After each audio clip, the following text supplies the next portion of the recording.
Երևանյան երկխոսություն երրորդ միջազգային համաժողովի բացման արարողությանը ելույթով առաջինը հանդես եկավ արտաքին գործերի նախարարը։ Նա նշում է, Հայաստանը գիտի, թե ինչ է նշանակում լինել փոթորկի կենտրոնում։ Storms may never be fully tamed. Փոթորիկները գուցե երբեք լիովին չսանձվեն։ Նոր անորոշությունները միշտ ի հայտ կգան փոխարինելու արդեն իսկ հաղթահարվածներին։ Սակայն մեր փորձից քաղած դասը ֆատալիստական շարքից չէ։ Այն ընտրության ազատության եւ գործելու ուժի մասին է։ Ռազմավարական տեսլականի եւ պատշաճ գործողությունների շնորհիվ փոքր պետությունները կարող են փոթորիկների միջով գտնել իրենց ուղին եւ կերտել ինքնիշխան, խաղաղ եւ բարգավաճ ապագա։ Հաջորդիվ ելույթ ունեցան վարչապետ Նիկոլ Փաշինյանը, Ֆրանսիայի նախագահ Էմանուել Մակրոնն ու Եվրոպայի խորհրդի գլխավոր քարտուղար Ալեն Բերսեն։ Վարչապետը գործընկերներին է ներկայացնում վերջին տարիների փոփոխությունները։ Հայաստանը որդեգրել եւ իրականացնում է երկու փոխկապակցված նախագիծ՝ խաղաղության խաչմերուկն ու TRIP-ը։ Թրամփի ուղի հանուն միջազգային խաղաղության եւ բարեկեցության նախագիծը առաջին հերթին մեր ընկալումներով երկաթուղային կապի վերականգնում է արևելքի եւ արևմուտքի միջև եւ իհարկե երբ խոսք է գնում երկաթուղու մասին, երկաթուղին առաջին հերթին ինքը որոշակի պայմաններ է ենթադրում, այդ թվում աշխարհագրական, ռելիեֆային եւ ակնհայտ է, որ մենք ունենք այս փուլում հիմնական մի ուղի եւ դա Հայաստանի հարավով անցնող այս երթուղին է, որով մենք պատկերացնում ենք արևելքը արևմուտքի հետ կապելու գործընթացը։ Սակայն երկաթուղին TRIP-ի միակ ուղղությունը չէ։ Երկու ծրագրերի շրջանակում ենթադրվում է նաև էլեկտրահաղորդման գծեր, նավթատար, գազատար խողովակաշարեր, որոնք արդեն պարտադիր չէ, որ անցնեն նույն ուղով, շարունակում է երկրի ղեկավարը։ Հայաստանի Հանրապետությունը արդեն իսկ գտնվում է մի աշխարհագրական դիրքում եւ իհարկե այդ ամենը Հայաստանի եւ Ադրբեջանի միջև Միացյալ Նահանգների նախագահ Դոնալդ Տրամփի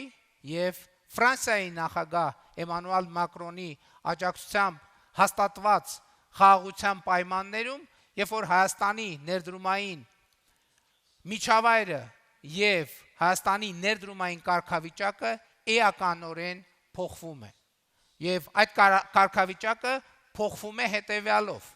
Եվ կարծում եմ, որ սա մի արտահայտություն է, մի նախադասություն է, որը կարող է դառնալ Հայաստանի Հանրապետության ներդրումային բրենդը։ Իսկ այդ կարճ նախադասությունն է ամենակարճ ճանապարհը արևելքի եւ արևմուտքի միջև, նշում է Նիկոլ Փաշինյանը։ Որովհետեւ հիմա ժամանակակից աշխարհում խնդիրը, ինչպես գիտեք, ոչ միայն ապրանքների, ծառայությունների հոսքի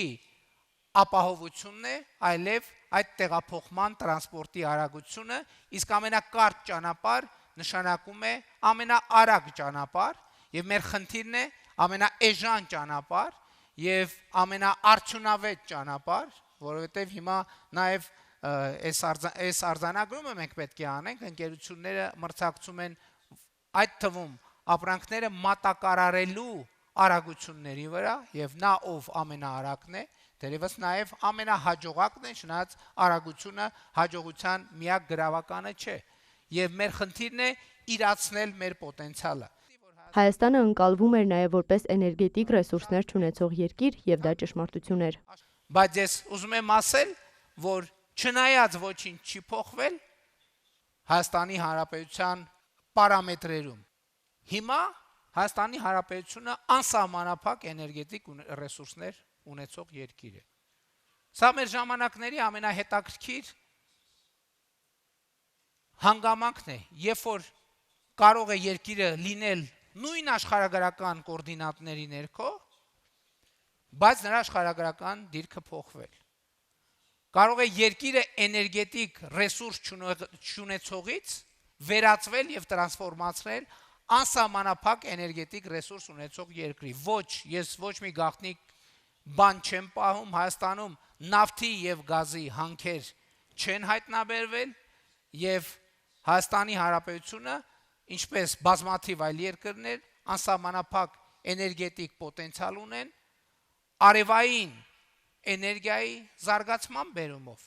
եւ մեր խնդիրն է առաջիկայում կենտրոնանալ այս խնդրի վրա Հայաստանի Հանրապետության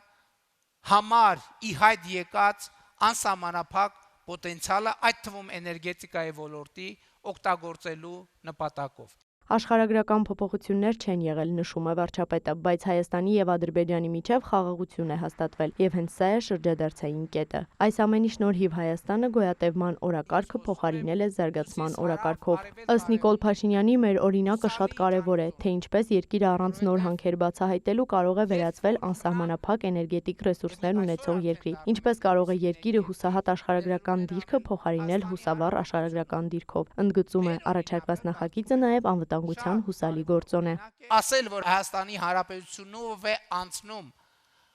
արևելք, արևմուտք ամենակարճ ճանապարհը,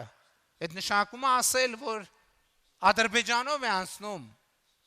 արևելք, արևմուտք ամենակարճ ճանապարհը, Թուրքիայով է անցնում արևելք, արևմուտք ամենակարճ ճանապարհը, որովհետև չի կարող արևելք եւ արևմուտք ամենակարճ ճանապարհը անցնել Հայաստանով, բայց չանցնել Ադրբեջանով, անցնել Հայաստանով, բայց չանցնել Թուրքիայով։ Եվ հենց սա է ընկալման փոփոխությունը, երբ մեր տարածաշրջանի երկրները կկարողանան միմյանց տարածքային ամբողջականությունը, ինքնիշխանությունը, սահմանների անձեռնմխելիությունը եւ իրավազորությունը հարգելով այնպիսի համագործակցություն հաստատել,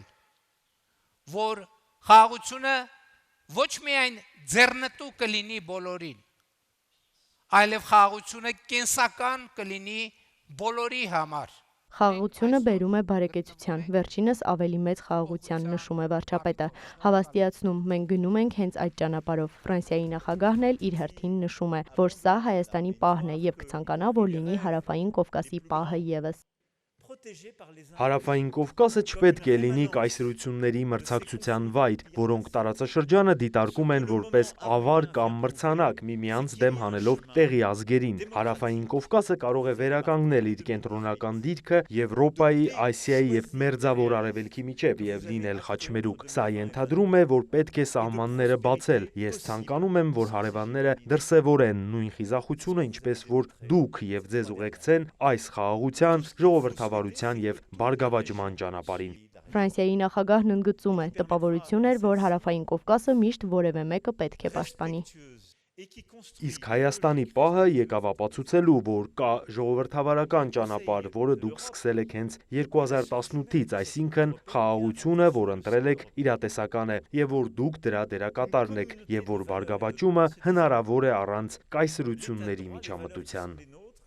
Եվրոպայի խորհրդի գլխավոր քարտուղար Ալեն Բերսեն արդեն իր ելույթում անդրադարձավ հիբրիդային սպառնալիքներին ու առաջիկա ընտրություններին։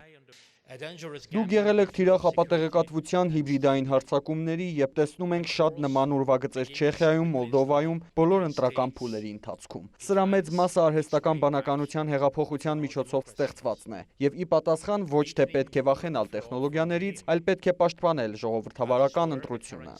Երևանյան երկխոսություն 3-րդ միջազգային համաժողովի բացման արարողությունից հետո անցկացվեցին պանելային քննարկումներ։ Էմմա Վարդանյան, լուրեր։